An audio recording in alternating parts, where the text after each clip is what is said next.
যাব বলো কই? চোখের সামনে ভাসে ঘর, ধরার মতো হাত নাই।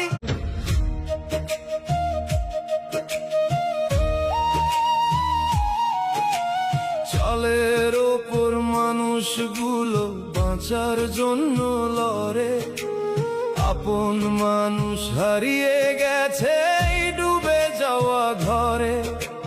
ফুরিয়ে গেছে শুকনো খাবার, চুলায় আগুন নাই।